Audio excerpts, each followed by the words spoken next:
go through it a little bit. All right, guys. I'm not really going to speed round it, but I'm going to go through it a little faster than I would have wanted to. But I'll make sure I hit the important points because I also have to do the 14 mini lecture and then set you up for the quiz tomorrow. As a reminder, the quiz is 20 points, 11 questions, 7 are from chapter 13, which we're finishing today. 4 of them are from chapter 14, and the actual SAQ itself is from chapter 13. Okay, I'll give you a bigger hint on that. So here's some other things that caused the Civil War. This is a very obvious statement, but it's something to just hit home. Slavery and economic factors were causes of the Civil War, and one of the economic factors that caused the Civil War, really briefly, was the Panic of 1857. This is the one thing to remember. There was an overproduction of a certain product in the North that caused this. Does anybody, what is it, Ishan? Wheat.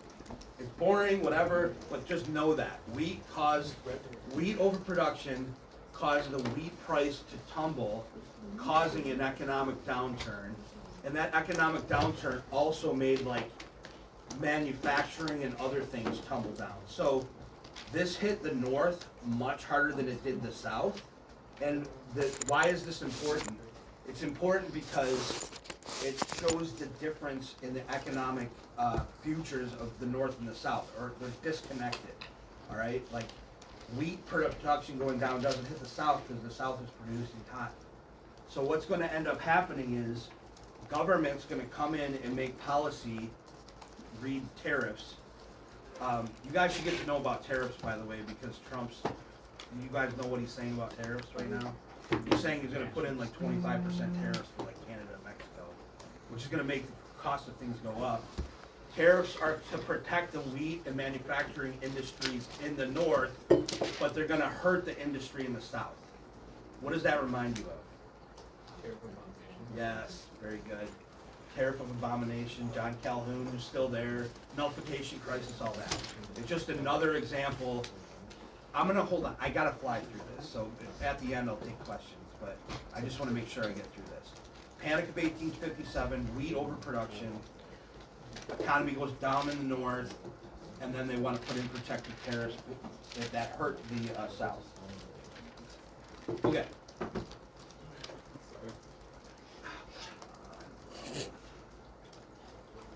So dumb. All right, there we go. All right, Lincoln and Douglas were two people from Illinois. Remember Douglas, the guy from the Kansas-Nebraska Act, right? He's running for Senate. Lincoln says, because of Dred Scott and because of the Kansas-Nebraska Act, I have to get back into politics. So they run against each other and they debate each other. And from August to October of 1858, there's 7 debates focused on the issue of slavery. And the argument is, Douglas is arguing for popular sovereignty, right? Do you remember what popular sovereignty is? Yes. Yeah. Arguing for popular sovereignty. Lincoln is arguing, hey, if we go through with Dred Scott and the Kansas-Nebraska Act, eventually slavery is going to be in every single state. Because the Supreme Court just said Congress can't make a law that says you can't own slaves because slaves aren't people, they're property, and that would be a violation of the Fifth Amendment, which protects property. All right? And so Lincoln is arguing that he says you should know, here's a hint for that test. Make a little star there. You should know about the House divided speech. Part of it's in the textbook, but it's definitely in AMSCO. He says a house divided against itself cannot stand. What he means is you can't have one foundation, the house slavery, and the other non-slavery. You either have to be all slavery or no slavery in the long run. Now, he's not saying let's get rid of slavery altogether. He's just saying let's not expand it. Okay? And what Douglas's response is a house divided worked for Washington and Adams and Jefferson. Why can't it work for us? Of course, that argument is kind of a moot point because everything had changed by this point. The whole world had been getting rid of slavery. the pressures in the North about, like abolition are a lot different. But those are the arguments. Does anybody remember from their reading who won this election, 1858, Eshawn? Douglas wins pretty easily, actually. A Northern Democrat wins pretty easily, but it sets the national stage for Lincoln, because Lincoln actually won the debates. It sets the national stage for Lincoln to win the presidency 2 years later. Another thing that caused the Civil War is John Brown. Do you remember John Brown from Bleeding Kansas? He's a guy that went in there, slaughtered a family, and that because they were from the South and they had blood on their hands because of slavery. That was his thinking. Well, now he's a wanted man and he's on the run. And he ran to a place called Chambersburg, Pennsylvania, which is on the same turnpike as Gettysburg. It's about 20 miles away, 20 miles west. And he meets with Frederick Douglass there. And when he meets with Frederick Douglass, he tells him this plan that he's going to go to Harper's Ferry, Virginia, where they have a bunch of arms and military stuff. And he's going to kill the people there, kill some slave owners with like 20 people, start an insurrection, and then all the slaves and anti-slavery people in the region will rise up, and then it'll start this insurrection, which will turn into the whole country. And what do you think Frederick Douglass told him? Not to do it. He said, that's insane, don't do that, because it's not going to work. And he did it, and it didn't work. So he goes to Harper's Ferry on October 16, 1859, and him and 21 men, 5 black men, some of them freed slaves, and 3 of his own sons made the supreme gesture by attacking this arsenal, killing people. And he thought the people around him would like help him. They didn't. They attacked them. The people attacked and they killed his 3 sons. He almost got killed, and most of his men were killed. But he ended up.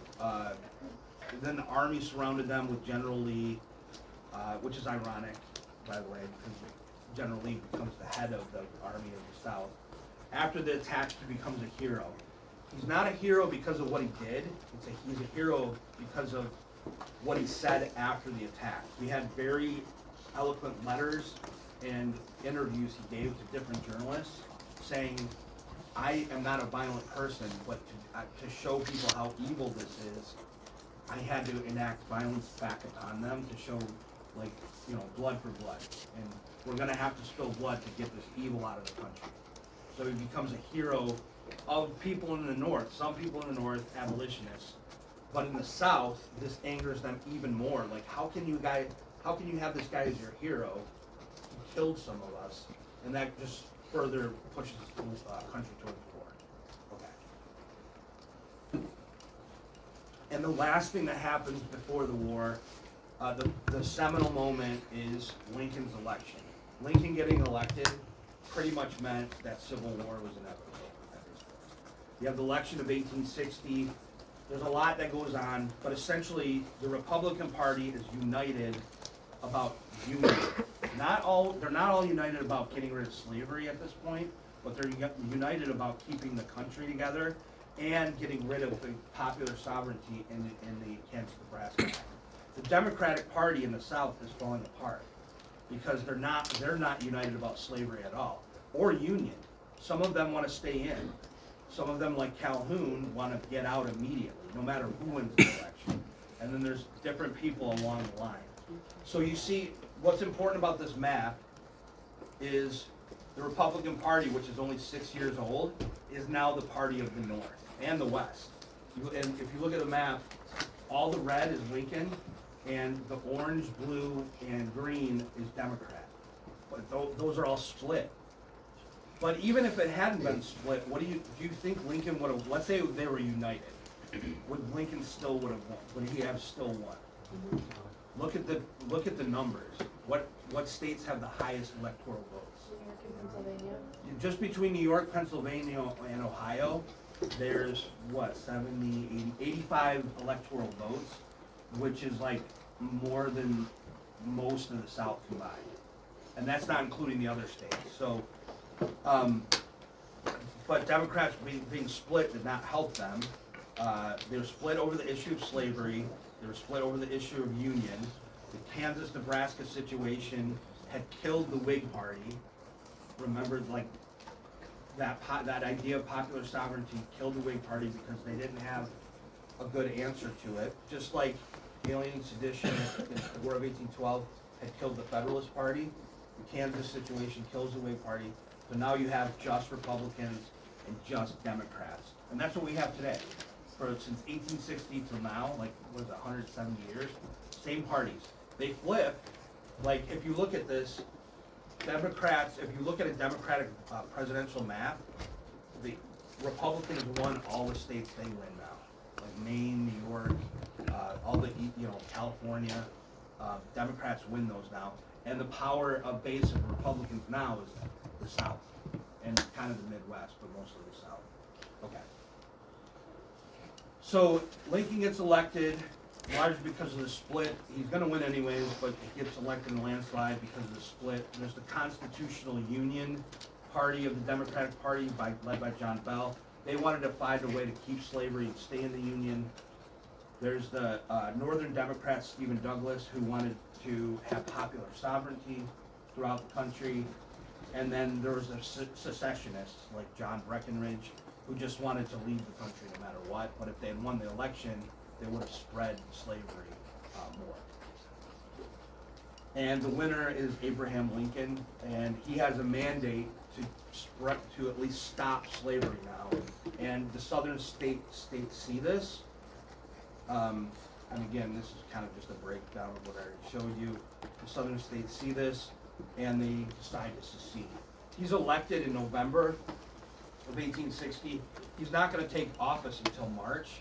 And in that time frame, November to March, most of the states seceded. So before he even took office, they were leaving the country. So he took office with this problem in his lap, and he now had to solve the problem of putting the Union back together, plus stopping the spread of slavery, or getting rid of it. So it was not easy.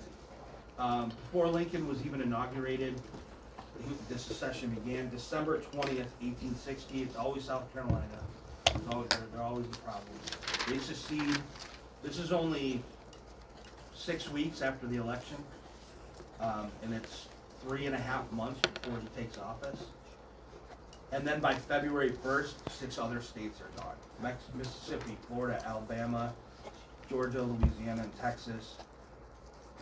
And they combine, this is almost like an Articles of Confederation, but it's for slave states. February 7th, 1861, Confederate States of America are actually put into place. They sign that as like their constitution. Does anybody know who becomes the president of the Confederate States of America? Yeah. Davis? Yes, Jefferson Davis of Tennessee. And eventually, their capital becomes Richmond, Virginia. It starts off in Alabama, but eventually Richmond, Virginia, which is crazy because it's only 60 miles from D.C. But that's how close these two governments were. Lincoln's inaugurated on March 4th, 1861, and in his inauguration he says, "My goal is not to outlaw slavery. My goal is union. We need to get these states back into this country by whatever means necessary. Then we can figure out slavery." But they didn't believe him because of the House divided speech. You should probably write this date down if you don't have it. Civil War begins April 12, 1861. In what state? They're always the first one, I just said it. South Carolina. Does anybody know the site? Yeah. Battle Run? No, Battle. No, that's the first. Bull Run. That's the first battle. This is the first actual weapons fight. Fort Sumter, which is right on the bay in South Carolina. Confederates, there wasn't a lot of them, but they had some ships roll into the bay and start firing on the Federal arsenal at Fort Sumter. They take down the American flag, they put up the Confederate flag, and you have a Civil War. Bull Run is the first real battle, though, and we'll talk about that. All right. Hang in there. I'm going to post those notes